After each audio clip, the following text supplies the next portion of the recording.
প্রথমে আমরা ঘি বানানোর পরে যে এক্সেস জিনিসটা থাকে ছেঁকে নেওয়ার পরে সেটা দেব। আজকে একটা মিষ্টি বানাবো, হ্যাঁ, এই আখানটা দিয়ে, ঠিক আছে?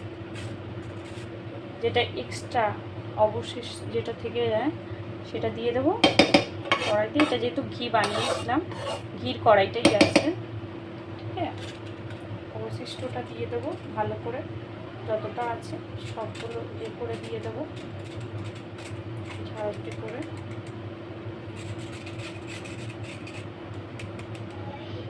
এবার দিয়ে দিয়েছি। এতে একটু কি দেবো, আর গ্যাসটা অন করে নিলাম। এবার এটাতে কি দেবো, একটু দুধ দেবো, দুধ দিয়ে মিষ্টি বানাবো। দেখো এই অবশিষ্টটা দিয়ে কত সুন্দর মিষ্টি হয়, দেখো।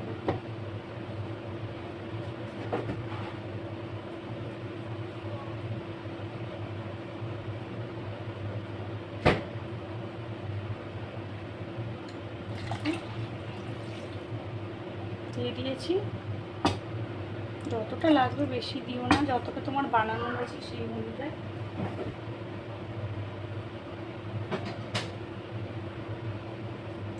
এটাতে আমি একটুখানি বাড়িতে তৈরি করা ছানা ইউজ করব, একটু, দেখো বাড়িতে ইউজ করা ছানা, চাইলে তোমরা পনিরও দিতে পারো, ঠিক আছে? একটু দানাদার,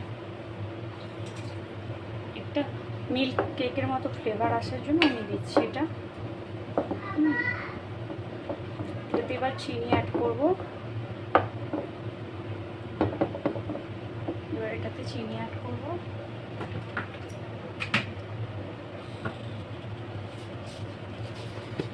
দেখো খুব বিশাল চিনি নয়, ততটুকু না দিলে নয়, ততটুকু ইউজ করব। মানে এক বাটি ধরে রাখো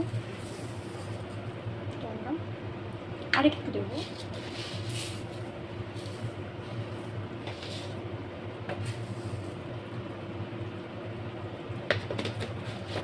এবার দেখবে চিনিটা গলতে শুরু করবে।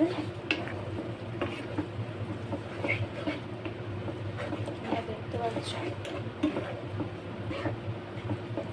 মিষ্টি হবে। এটাতে আরেকটু দুধ দেবো, আমার মনে হচ্ছে এটা একটু বেশি হয়ে গেছে, তাই দুধটা একটু দেবো।